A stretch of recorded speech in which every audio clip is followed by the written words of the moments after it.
গাজায় যুদ্ধবিরতি চুক্তি কার্যকরের পর গড়ালো ১ মাস, তবুও আগ্রাসন বন্ধ করেনি ইসরায়েল। অক্টোবরের ৯ তারিখ থেকে পরবর্তী ৩০ দিনের শর্ত ভেঙে ২৪০ ফিলিস্তিনিকে হত্যা করেছে জায়নবাদী সেনারা। গুঁড়ি দেয়া হয়েছে বহু ঘর বাড়ি, দেয়া হয়নি পুরোদমে ত্রাণ সরবরাহের অনুমোদন। ফলে যুদ্ধবিরতির মাঝেও গাজায় চলমান যুদ্ধে ফিলিস্তিনি প্রাণহানি ৬৯,০০০ ছাড়িয়েছে। ঘোষিত যুদ্ধবিরতির ১ মাস পরও গাজায় কমেনি ফিলিস্তিনিদের দুর্ভোগ। ক্ষুধা, ঠান্ডা, চিকিৎসা সংকট এবং অব্যাহত হামলার ভয় সব মিলিয়ে গাজা এক মানবিক বিপর্যয়ের নাম।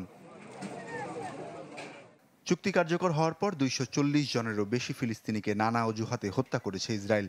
হামাসের ওপর যুদ্ধবিরতি লঙ্ঘনের অভিযোগ তুলে এক রাতেই হত্যা করা হয় শতাধিক ফিলিস্তিনিকে। অদৃশ্য এক ইয়েলো লাইন অতিক্রমের অভিযোগ তুলে প্রতিনিয়ত হত্যা করা হচ্ছে ফিলিস্তিনিদের। উপত্যকার কিছু অংশ থেকে সেনা সরিয়ে নিলেও সেখানে মাইন পুঁতে রাখে আইডিএফ। বিমান আর স্থল হামলা চলছে অন্যান্য এলাকাতেও। চুক্তি অনুযায়ী যে ত্রাণ প্রবেশ করার কথা সেখানেও বাধা দিচ্ছে ইসরায়েল। এতে ক্ষুধা থেকে মুক্তির আশা পূরণ হয়নি ফিলিস্তিনিদের। নিয়ম লঙ্ঘন করে ৭৫% ত্রাণই উপত্যকার বাইরে আটকে রেখেছে আইডিএফ। বাণিজ্যিক ট্রাক প্রবেশ করতে না দেয়ায় বিদ্যুৎ, জ্বালানি ও সার্জিক্যাল সরঞ্জামের ঘাটতিতে হাসপাতালগুলো। বিশ্ব স্বাস্থ্য সংস্থা রাফা সীমান্ত দ্রুত খুলে দেওয়ার আহ্বান জানালেও তাতে সাড়া দিচ্ছে না ইসরায়েল।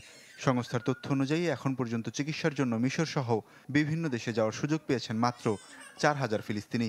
অপেক্ষায় আছেন আরও অন্তত ১৬,৫০০ রোগী। ধ্বংসস্তূপ থেকে মরদেহ উদ্ধার করতে গেলেও ইসরায়েলি বাধার মুখে পড়ছে ফিলিস্তিনিরা। যুক্তরাষ্ট্রের মধ্যস্থতায় হওয়া এই চুক্তি বারবার লঙ্ঘনের পরও নীরব ওয়াশিংটন সহ বিশ্ব সম্প্রদায়। উল্টো ইসরায়েলি হামলায় শত শত ফিলিস্তিনির মৃত্যুর জন্য হামাসকেই দায়ী করছে ট্রাম্প প্রশাসন। যুদ্ধবিরতির পর পশ্চিম তীরেও বেড়েছে সহিংসতা। অঞ্চলটিতে ফিলিস্তিনিদের বাড়ি ঘরে হামলা চালিয়ে আসছে ইসরায়েলি বসতি স্থাপনকারীরা। জাতিসংঘ বলছে গেল সেপ্টেম্বর থেকে এখন পর্যন্ত ৭০টি শহর ও গ্রামে অন্তত ১২৬টি হামলার ঘটনা ঘটেছে, যেখানে সহায়তা করছে আইডিএফ। পশ্চিম তীরে ফিলিস্তিনিদের কৃষি জমিও জোরপূর্বক দখল করছে বসতি স্থাপনকারীরা। ওয়ালিউল্লাহ ফারুক, চ্যানেল 24। কি বুঝলেন ভাই? অনলি যেটাই চাই।